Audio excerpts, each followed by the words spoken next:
right, so for this video is to help you with the next slide to do on your own. If it still is a little bit confusing for you, go back to the previous slide and that will help you too. Okay, or you can come to intervention and we can work on it together. But let's begin on this question so you have more practice. It says write a ratio of tennis shoes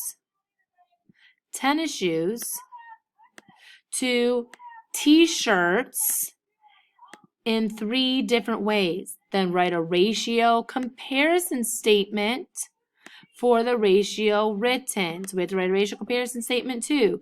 So how many tennis shoes do we have? 1, 2, 3, 4.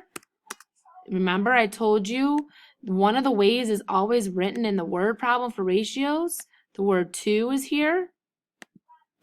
So you can sit here and be like, oh, that's the word form. So I say 4, 2. How many t-shirts are there? 1, 2, 3, 4.